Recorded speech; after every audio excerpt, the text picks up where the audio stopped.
bad, man, I don't know. I was screaming Godspeed, then Geronimo. Now everything I see is covered in Java codes. Leave it to LC3 to interpret through these hottest lava flows. I'm in Hawaii, back to the 90s. Hey folks, Jake here, also known on Twitch and live streams as Pastor J Online, and now coming to you as Pastor J Podcast. You can potentially find me on social media. It used to be Pastor J Media. We changed that.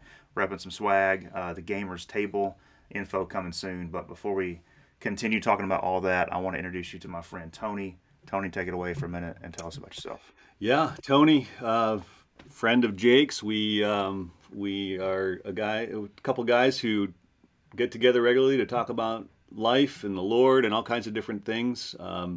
Drank many cups of coffee with this friend of mine, and and thought, man, maybe we should like push the record button because we had this I think shared desire to figure out what's true and real, which led both of us to the Lord Jesus, in not a religious way, but in a very real way that we're still walking out and living every day. You know, stumbling, falling, tripping, scraped up, but hopefully authentic most of the time too. So I'm a 46-year-old married man with 2 teenage daughters. This is going out to the internet, man. People are going to know.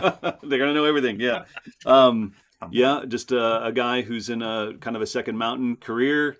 Was 17 years in steel bridge building world, construction management, all that sort of thing. And then about 7 years ago, quit on a Friday and went back to school and started pursuing back to school and pursuing counseling and theology. So Christian counseling was what we labeled this genre of approach, and earned a couple degrees in the last couple of years, and currently involved as a dean of students in a small Christian school here in Vermont. And so, just still pursuing the truth, and getting to hang out with you. So thanks for inviting me.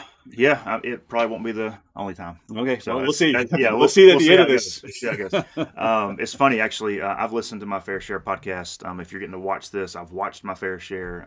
Tony and I talked about that, like wanting the video aspect of this, which is cool. But if you're listening as well, I've listened to my fair share, and I know how this goes. I can pick up on it. People kind of have their pre-microphoned conversation and then sort of bring it in. And I just want to tell you guys, this is going to be pretty raw. We sort of have a direction. We want to honor your time and have a journey to take you down. But it's funny, we were talking before that we went live, and Tony just said straight up, like, let's just stop talking and let's get on the microphone and see what happens. So that's sort of how our dynamic goes, just in our conversations over coffee. And we said, let's record it and just see what happens. So we hope it brings some value to your life. If you're a believer in Jesus, if you're not, if you're a gamer and this is how you found this, whatever the case. Right. I know whether it lands this way. I just know I want you to feel confident and hopeful that something we'll talk about will definitely add value to your life. I think that's the hope. I think all my favorite podcasts have been, you see a conversation where you see a couple people that are really pursuing the truth. Yeah. And you're not almost really sure where they're going sometimes, and they don't even know. Sure.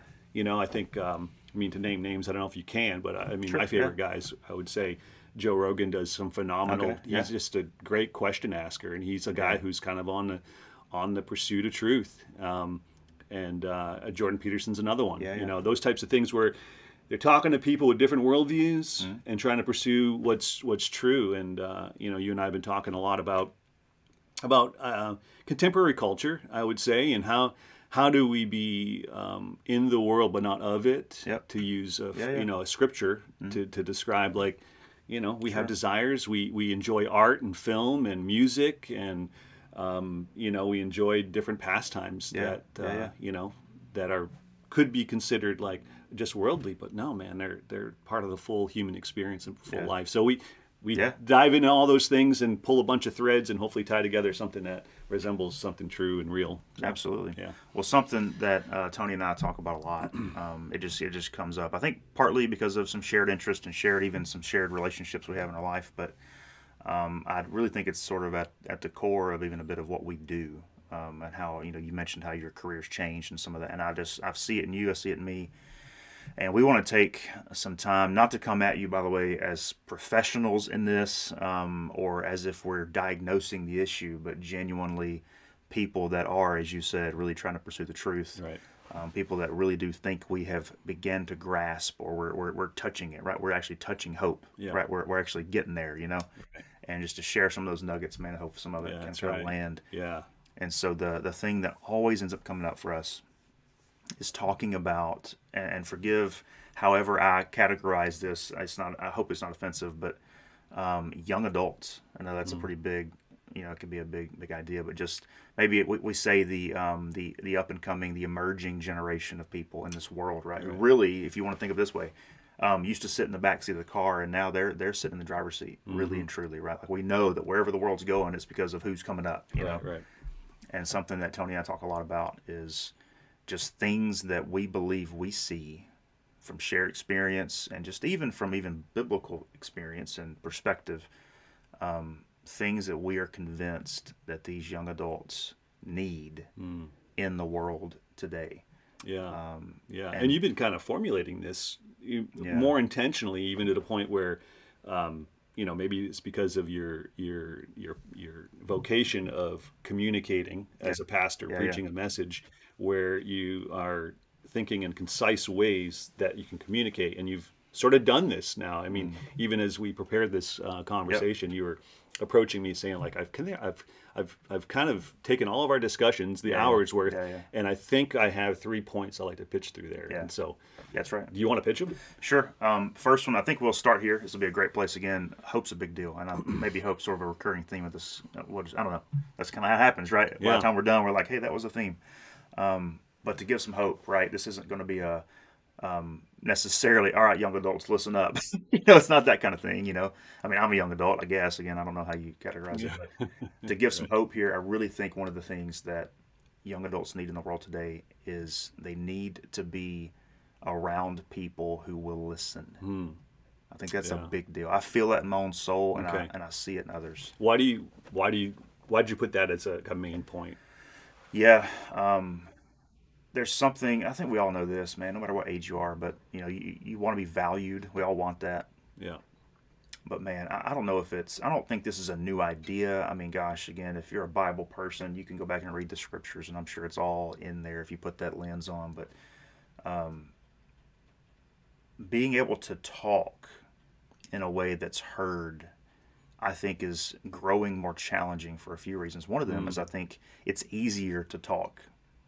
Right, we live in a day and age where, I mean, good grief, we're Yeah, on we camera can right literally now. talking. Okay? Yeah. Two of us are having a conversation, and there's going to be people listening to it, Right. right? So it's Yeah. easier for our voices to go out. Mm-hmm. I'm careful to not say heard, but to go out, and I think that adds a level of transparency and Right. authenticity, and honestly, a level of insecurity can be there whenever we are sharing our voices, man, because we're going to say things, I hope, and we'll kind of get to this probably, I hope that actually means something, Right. and when Yeah. we're sharing those things, it's so easy to get the voice out there, but I don't think it's as easy for it to be heard Yeah. and valued, and actually people not listening just to respond to you, or they're just listening to be polite, and then when Right. you quit, and then when you quit talking, Waiting for their turn to talk. they right? jump in and Yeah. like, here, let me tell you how you're dumb, or let Yeah. me tell you where you're wrong and whatever, and to be clear and fair, I wrestle with this a lot. Like, I want to be the kind of leader, and I want to have leaders in my life that I know listen to me, Mm-hmm. they value me, but they don't always have to do what I say. Right.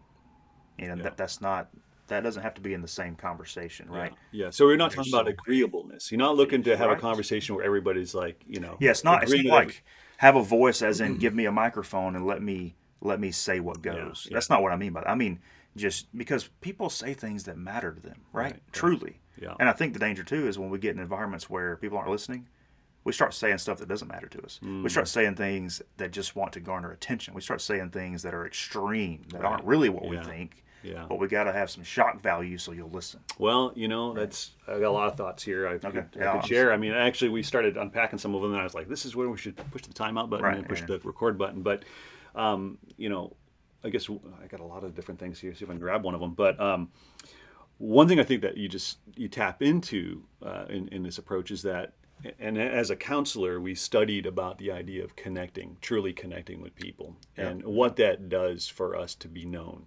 And as a counselor, and I'm doing it in various ways. I think mostly the connection piece is it's the way of loving, and it's the way of actually healing. And so there's so much about even just having somebody share and listen to them and hear them that's actually inherently healing. So if somebody's heard, they are known, which validates who they are in a way that's really, as you brought up, kind of rare now. Yeah. And maybe it's always been rare. I think that's part of the human condition in that way. But I think there's another piece too that's fresh that I didn't share before we started. Now everything here is all frontier. We haven't covered anything else. But when you were just mentioning that, I think one of the biggest challenges as we are as Christians, we are on this journey of the restoration of our heart. Yep. So theologians will call that like a sanctification process. We're basically being made new. We're healing. And part of the way we do that is to stop looking so much inside, I think. And so you go to Genesis 3, and a lot of people that maybe are watching this will know, like, Adam and Eve ate of the tree of the knowledge of good and evil. The scriptures say their eyes were open and they realized they were naked and they were afraid and shameful. Yep. And so they hid themselves from God and from each other, and it disrupted the world. But what seemed to happen is that self-consciousness entered into our experience as humans, right? And so one thing we can do when we're listening to somebody else is we're getting outside of our own head. We're getting inside of our own way. We're not just like thinking about all my self-consciousness about what's this person thinking as he's sharing. I'm listening, hopefully, to you and hearing your heart. And so, maybe that's always been the case for 2,000 or for 6,000 years of fallen humanity, but maybe it's more of a glaring issue, because you talked about like the modern young generation. What do they need? And so maybe because of the social media and because of the lack of intimacy, it's becoming more of a profound need to really be heard. So I don't know would you pick up on that? Well, I'll just add, again, thinking as you're talking, right?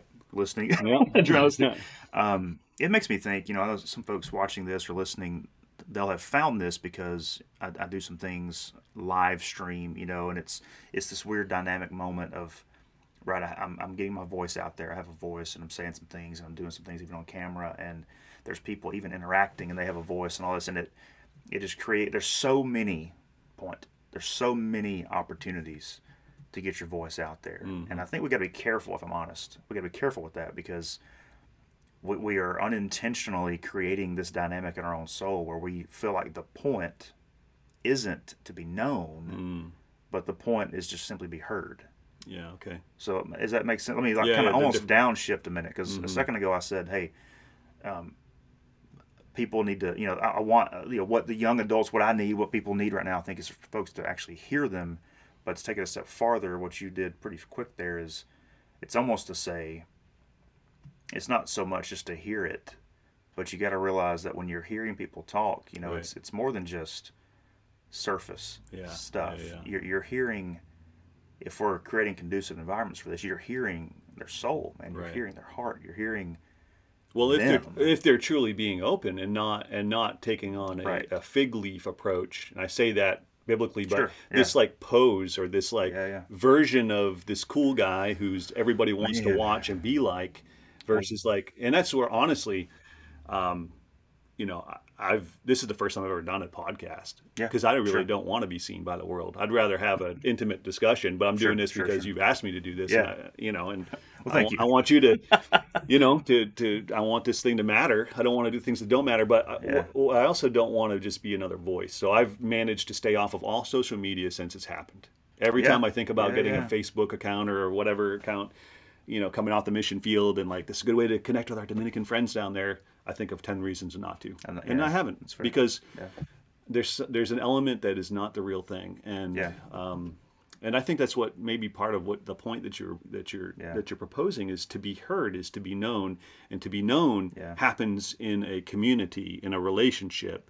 And that's why there's some people that there's direct correlations study-wise of the amount of time people spend on social media and their levels of anxiety and depression are directly correlated. And I believe there's an element of that reason is because there's a falseness that's happening there. It looks like relationship, but it's missing the intimacy Yeah. of real relationship. Right. Right. And so that causes depression and anxiety. In the same way where people feel like they have to be performing all the time. I mean, Yeah. how many stories have Yeah, we yeah. heard through Hollywood and through athletes that just man. the spotlight, like it's such a high and they have to sucks the life. perform and it Yeah. does. And they're all of a sudden becoming somebody they don't even know. Yeah. And man, what kind of Yeah. pressure that is. And man, the world and their judging eyes and their judging voices, that's more than anybody can handle. Yeah, and it happens. So to upshift again, it does happen in true relationship too. So again, I know we're leveraging media here. I try and do that personally, and even in those moments, I'm trying to even bring people into a more authentic vehicle of communication, right? Because I mean, it's all the way from even just me putting myself on a camera when I'm doing something that for me that creates a level of authenticity, if you will, that I'm able to put out there, right? But at some point, I want to get it flesh and blood. At some point, I want to get it across the table. At some point, I want to have this moment to truly be heard, right? Yeah. And even in those, so again, to shift, even in those, I've encountered this, and I know I've done this, man. I have no doubt I've done it, and I can't stand it. But I've had moments where people across the table, whether it's a boss, whether it's a friend, whether it's a relative, they just truly have no interest in hearing what I have to say.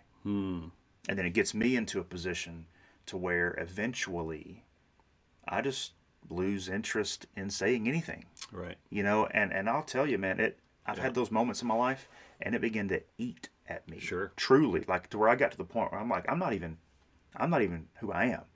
I'm being somebody, right? So it's more than just even the facade I can put up on a social media page or on a camera, but Right. even in real relationships, Yeah. if we're not in relationships where people are genuinely trying to hear Yeah. what's going on in there, Yeah. even here, we can all of a sudden not be who we truly are. No, that's true. And that can take a couple different roads. One, it could take a Sure. road where it's just resentful and it's like, 100%. heck with you Completely then. jaded. It's right. Pathetic. I'm throwing, I don't matter to you, then you don't matter to me. So That's one road. Go ahead. If I may, I think this is a neat, unplanned segue into another thing that I wanted, and we can go back and forth, but I think it just kind of takes us down the journey. So we need people willing to listen, right? And I think if we're not careful, if we don't have people that are willing to listen, then we are going to begin to live for things that just don't matter. Yeah, well, that's right. You know what I'm saying? And I think that's the other road. It's either the resentment road where we yeah. break that, but the other one is like, I'm going to start putting on this act. So I do draw your attention. And all of a sudden you're becoming somebody that you're not just to get this false connection, and you're still not there, right? You may get their attention for a bit, but then you have to keep the act up. Isn't it so interesting? Being known, right? Yeah. And received. I think, and part of that is being received. I just want to qualify that. Yeah. Like being known is like, I'm hearing you and I'm also, I see who you are and I receive it. Yeah. Which is what Jesus does to us, right? I mean, he knows our sinful hearts. He knows, I think confession's not just about our bad things that we do. It is like, this is who I am. Right. This is what makes my heart come alive. This is how you wired me. That's part of confession. That's part of dropping the fig leaf and getting real. So many people have lived to a place. Man. It is scary because then you're naked. Then if somebody judges that, they're judging you. And that hurts. It's one thing to be judged on an act because you're like, well, it wasn't me anyways. Yeah. But it's one thing, and then it's another whole thing to just drop the fig leaf, get naked before God, come into the light, which is what the scriptures talk all about. Yeah. I could give you chapter and verse. Well, and let's face it. So, Christian or not, if we've lived long enough, if you've had the opportunity and you've been graced, intentional with that word, if you've been graced with the opportunity to have a relationship where that could happen, here's what you know. You know that there's something like that. Yeah. So speaking of something worth living for, and that could be a whole nother podcast in and of itself. We might just do one topic. So actually, that might be the best approach. Maybe just do the one, and we'll do two others, and we might could do that. Yeah. Because I think we're digging into something that's worth digging up right now. Sure. Not to skip over this. No. Yeah. I mean, because I'll just say this, Christian or not. Yeah. Everyone admires somebody who's authentic. There's something deeply attractive about it, man. About somebody who's being real. and in the proper environments, right? That's why it's so important to start there, right? Someone willing to listen, truly listen, Yeah. not listen to respond, not listen to teach you something, not like I've done this, right? I've done this at church. This is so interesting. Like I'll meet somebody new, or I'll be talking to, if you show up at church, I'm talking to you, but I'm talking to you, but I already know the next person I'm talking to. I'm not really talking to you. Yeah. You know what I mean? Yes. I'm like, I've got my, but having that relationship, that dynamic, that moment where you can truly be heard, man, it's something. Yeah. When we have that naked moment, as you said, it sounds terrifying. It sounds terrifying, but when you've experienced it, Mm-hmm.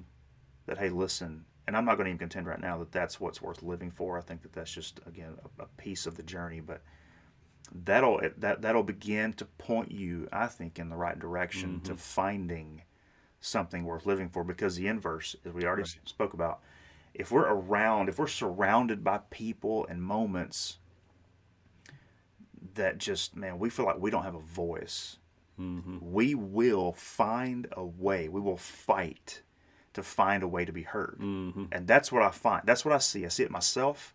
I see it in others. I see it in the world today. I see that people have, and I'm just so convinced, man, they've been at the root, maybe not the only root cause, but certainly as they begin to feel like, man, nobody hears me, then I'm going to have to change my approach. I'm going to have to get louder. I'm going to have to get meaner. I'm going to have to get, right? I want to change all of these things and really just change who I am, change what's truly going on here. Sure. So that somebody will finally hear me, and that maybe, and here's what's even so sad, over the years of doing that, sometimes we forget why we're doing it.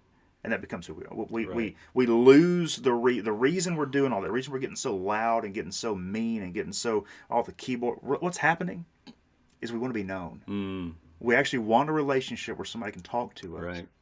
and we can talk to them and say, "Man, this is really what's in my heart. This is what's in my soul. Like it's in this thing in me that's like more than my brain. It's so deep in me. It's like in my bones." That shows up even in counseling circles too, where Yeah. you do family counseling or marriage counseling, and like yelling. Oh yeah. Only yeah. the yelling happens because you're not hearing You're me. not being heard. Yeah. And turn up the volume. You hearing me That's now? what I'm saying. Right. And it's, I mean, as a father, and I have to say, I grew up in a home where yelling was kind of a thing, and so it's hard to undo that because it's sort of what gets modeled, Yeah. Unintentionally. Yeah. But you're right on with that. We get louder because we want to be heard. Well, and it's a two-way street. So we, the person that wants to be heard, we carry a burden to talk in a way that's received. To your point, Yeah. right? Right. Yell, get loud, shock value, crazy drama, find something to latch onto, right? That really isn't something that we want to latch onto, but we know if we're a part of that community or that thing or that initiative, people will finally hear us, right? Yeah. That's a whole podcast by itself, right? But truly, What comes up right now is in my go mind ahead. is the paradox of the Christian life in the context of what you just said, because the instruction for us as Christians is to pick up our cross, die to ourselves, follow Jesus. And so we may long to be heard, but our approach is my approach is not to make you hear me. What I'm called to do is to really listen to you yeah, and get out of my own way. yeah, And then, and that way I am not focused on the fact I'm not being heard, because I'm listening to you. yeah. And then what ends up happening is when more people start to live selfless, and this happens in a community. So this is what is so risky, because we want to fix everybody else, and we want to fix ourselves too, right? Sure. But it's like we know something's wrong, we right? need community, right? And we need to be heard. It's our fullness is dependent on somebody else that we can't control without manipulating them or hurting them. Yeah, it's fair. And it happens in families, it happens in marriages, it happens in all kinds of churches. Yeah. Probably not churches, right? Not your church, but every group of That's people, right. and that's what comes up is the paradox of like, man, I do long to have community and be heard and known, really known. Yeah. And maybe the action to do is I'm going to be that person for somebody else. So the two-way street. And this is where we got to be so careful, because I think this is, and again, I think we're still going down the journey, and we might take a pit stop, like you mentioned, and do a whole other podcast on some of these things, because we could take some more time. But another step in this journey, right? So being heard, finding something worth living for, which we only touched. That's a big one, right? Yeah. Oh, yeah. But then this is a two-way street, because here's something else that I know happens in my own life, and I see it in others, man. And it's so much easier to see it in others, right? So I see it in others all the time, but I don't look in the mirror enough to see it in me. But this whole thing requires me to have absolute unwavering resilience. Because here's what's going to happen. As soon as I begin to be heard, as soon as I get in a relationship and begin to be, I just love how you said, naked, like we can say that on, I guess, I don't know, right? But like as soon as we get to that moment where we're emotionally and mentally and spiritually just bare, right? It begins to get real easy to point the fingers. Oh, yeah. It begins to get real easy, because listen, it hurts, man. It's ugly and it's messy and it's nasty and it's. But if we get past it, we all know, if you're listening and watching, it's good and it's sweet and it's great. But in the meantime, there is a two-way street to get into these moments, and not just to simply say, well, man, I'm this way because this happened to me. I'm this way because that happened. I feel this way. While there might be some truth and reality and all that stuff, listen, I'm telling you, you can't live this out without forgiveness. You can't live it out and without responsibility. Yeah. Both. Okay. Forgiving others, because it's a reality, man. Things happen to us. I'm not trying to devalue that, take that off the table, anything. It's on the table. Things happen to us.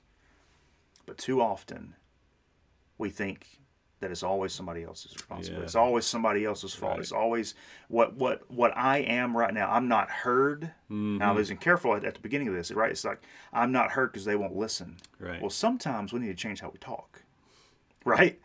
It's not always we're being the victim. Right. You know what I'm saying? Yeah. You know what I'm saying? Right. And I think that's a big thing that the emerging generations, that's and we're good. struggling, and I get it. People struggle. And again, there is reason, there is stuff that's happened, but at the end of the day, I carry the burden to make sure that I own me. Yeah. Yeah. It's not your job to own me. Well, and I think that's where maybe the community plays another role in there, where you can receive instruction from somebody who loves you to say, like, man, do you realize that the way you're coming off, it really kind of messes things up when you fill in the blank, when you lose your temper, when you don't win the card game, and you're slamming things around. Do you realize what that does to the whole community? Yeah. And great that you're competitive. So am I. Sure. I don't know. I'm just throwing that example out there. Good, but man. Listen, but there's probably some gamers listening right now. It's like, wait, what? I can't yell at my teammate? What are you talking?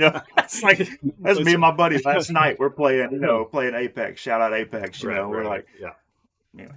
So, but only in like a real, like, brother, I just gotta let you know. I mean, there's a time where it's gonna happen and you give grace, but there's a time like this is kind of what happens every time this situation happens. And man, I love you, and I just need you to know, like, it doesn't do good things for you and your relationship with everybody else, and doesn't do good things for the community as well, whatever that community is. And those moments, I think, are so challenging. So I mean, again, I'm not speaking. I know Tony's not speaking at this like from all right, we're up here to listen to our. This is like. I could be having this conversation looking in the mirror right now. Seriously, truly. Thank you for saying that, because that's 100% true. Yeah. So think about it. When I'm responding and when I'm doing these things, and I mean, the level of pain that it might bring me in the moment of being told that I'm wrong. Like, listen, nobody likes to be told we're wrong. Yeah. But we need that. Yeah, that's right. We truly, like, if anybody listening or watching this, man, if either one of us ever get in this position in our life where we just truly think that the common denominator in the wrong in our lives is not us, we've missed it. Yeah, that's right. Like, listen, and this is tough. This is a tough pill, right? Yeah. Because things do happen to us. Sure. That's on the table. But the common denominator in my life is me. It's not you. And that's the nakedness part too. I mean, you mentioned that. One of my favorite quotes from C.S. Lewis, I actually forgot what book it's from, but he talks about the cup of shame. He's kind of, and he's like, to taste it, touch it, anything to do with shame, scalds and burns and hurts us. Yeah. Unless you drink the cup to the bottom and you'll find it nourishing, is what he says. And I think there's an element of that, like, Man. I'm just owning it. I know it hurts to be See. told the truth. When we talk like this, I think of, there's one time it so happened to me such in a profound way. It was a good friend of mine who loved me really well. He's an older saint. I would say a mentor. This is probably 8-9 years ago now, but I still remember it profoundly. And we were talking about parenting, and he alluded to the fact that he thought I was too hard on my kids. Okay. And I asked, then I'm like, are you saying that? Is that what you're saying? Yeah. And Jake, I'm telling you, with tears in his eyes, he's like, yeah, I think you are. And he loved me, and I heard him. Yeah. And I had to I knew he loved me. That's why love gives you the authority to speak in somebody's life. If you don't love somebody, shut your mouth. That's right. 100%. Because if you don't love them, then you're coming from here, and you're. If you don't love them, please don't say nothing. Yeah. But this man loved me enough to say something I needed to hear for my own good and my family's own good. That's right. That's right. Yeah. Listen, I'm telling you, when you're in relationship with people that telling somebody the truth's hard. Mm-hmm. You know what I mean? Truly telling them the truth. Yeah. Is so hard, and yeah, I mean, I'm kind of assuming that there's love there, right? But like, let's just do that for a minute. Let's just assume that in relationships there's love there, and telling somebody the truth is so challenging. And sometimes we need to acknowledge that. Mm-hmm. Sometimes we need to quit just well, that hurt, that was painful, that was the amount of pain that people go through to tell somebody the truth. It's up there. That's why a lot of people don't do it. Especially when there's love. Oh yeah. Right? Yeah. The big dynamic in Jesus, when he comes on the scene, he's teaching all these crazy things that really just set the pace for his career as a minister, right? And then in the Bible, one of the first things he teaches, blessed are the peacemakers, right? Not peacekeepers. That's right. Yeah. Yes. It's easy to keep peace, and I say easy. You know, we live in the same world. Like right. There's still not peace everywhere, right? So even saying it's easy to keep peace, it is. Let me go this far. It's impossible. Strong word. Impossible to make peace if you're not being heard. Mm-hmm. If there's no. That's right. It's a two-way street, right? That's if you're not being heard. Now, let's be honest. If you're not living for something that's worth living for, why in the world? I want this. We got to hear. Why in the world would we go through the pain of making peace? Yeah, right. If the thing we're living for is not worth it. Yeah, yeah. And we all, I think most of us just know, deep down in our hearts, in the crevices of our soul, we know that whatever this thing is, because we all tend to live for so many different things, that if it's not truly worth it, we're not going to do these hard things. Mm-hmm. If it's not worth it, we're not going to care how we talk to people. We're not going to care about if we're heard, if we're listening, all this communication stuff. Who cares? Right? Yeah. We're not going to care about it, right? If we're not living for something that's worth it, this stuff won't matter. And then when it gets down to these relationships and the hard things, we're not going to have resilience. Man, well, that's right. Why would you? It's just easier not to. It's easy. Turn over that. It's easier. Right? Close the door, go home, shut off the camera. And what is this thing that we're after?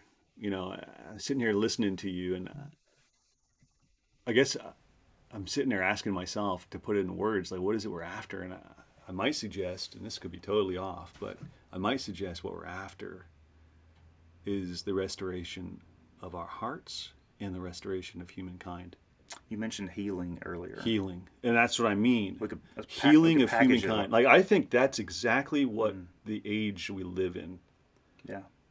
And I just have to say, I'm an unabashedly Christian. I am convinced in my head and my heart that it is the best worldview to understand reality. Yeah. I'll say that. But I also came to faith late 20s. So I know how the world thinks because I thought all those ways. Yeah. And so I hope our conversations are, I'm just putting those two caveats. I'm unabashedly convinced that Christ is Lord and that I needed a Savior. I know that. And I know He's it. And I also know how my heart ran to Yeah. have it Yeah, filled yeah. and to receive healing and to be known and all those things in the world. And I came back, I turned over a lot of big stones and came up hurt and empty. Yeah. And so, And still so I, knowing the whole way that healing was the end. and I think that's how I might suggest to answer what is it we're aiming at, Yeah. is that the restoration, the healing of our hearts and the hearts of humanity. That there's Man, no probably, maybe that's too lofty. I don't know. Maybe it's not lofty enough. And you know that well, it's this is probably not complete. I'm probably missing something here. I know that obviously there's the glory of God and not obviously. I think we put religious terms on that. I'm trying not to do that. no. Well, I think what you just did for us was something really helpful because let's face it, this is what we're going on 35 minutes. Okay. So this moment, this time together, is a sliver at best in the lives of me and you. Even this moment That's is a right. learning moment Sure, for us. this is fresh It's bread, a man. sliver for the people listening or watching. So we can't, we know this, and I don't think we're trying to do this. We're not trying to show up on the scene here and 40 minutes. Let's give you the secret to life. It's not that, right? Yeah. But Yeah. it's part of the journey. You know what I mean? And so to just help people begin to be a little more curious than they were 35 minutes ago, Yeah. Yeah. right? Well, I think that's the reason why we connect so well is that I met a man who is trying to figure out what the meaning of the world is. Yeah, And right not on. just settling for a doctrinal statement. Here's Sure. what I believe. Read Sure. my website. Let- The let's- man yeah, who's trying to like really sift through that. And so Yeah. I think that's why we continue Yeah. to find treasure Yeah. in our pursuit of truth, which is ultimately a pursuit of Yeah. Christ. Yeah. But that means a whole lot more than what you might hear on a typical Sunday sermon. Yeah. It means the restoration of your heart and my heart and healing. So And if maybe this is I think it's a good spot to land the plane. Um, I think this is the beginning of a few more conversations like this. So I think I have no not doubt. knowing how this is going to go, I mean, I hope it Yeah. was good for, So- you know what? If it's good for us, we're going to keep on. That's what I'm saying, right? I mean, yeah, not to be selfish here, No. but if not, because so to that point, if you made it this far, you've obviously made it this far, Yeah. and hopefully there's a reason for that. But we definitely hope that this was a time. I'll say this probably for you too. I know you agree. This is an invitation just to be a part of a conversation. Really, you got to witness it. You weren't, you didn't get to have a voice, but you got to hear some things, and just know we're in your corner. Don't even know who you are, Right. but we know, we're convinced that there is something worth living for. Absolutely. That's right. And whoever's watching, listening, I know that we can all probably disagree on a lot of things, but we probably would agree with this, and I love it. Something worth living for is the healing of our own souls, the healing of our hearts, the healing of our minds.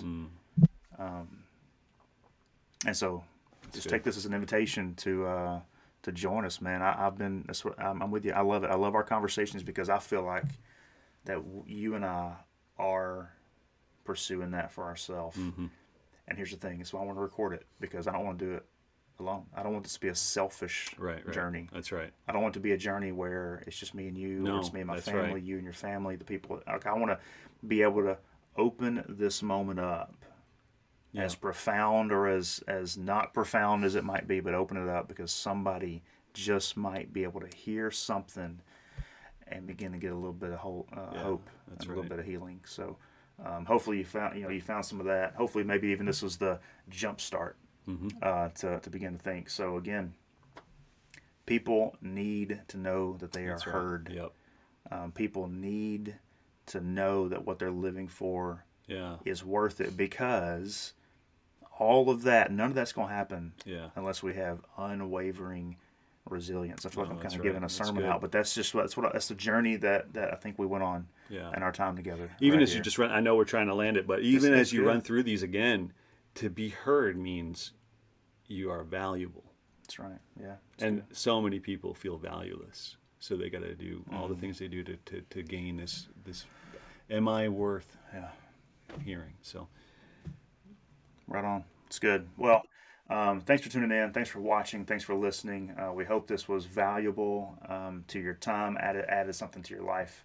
We'll have different channels and different ways that you can communicate with us. If you have questions, thoughts, insights, whatever, I'd love to hear them. Drop comments, do whatever you want to do as far as that goes. Tony, man, thank you so much. I truly believe that this will be just the start of multiple conversations. Yeah, my pleasure. So, thanks for the invite. Man. Jake here, Tony, seeing you out. Pastor J Podcast. Thanks for tuning in, and we will see you on the next episode. Later.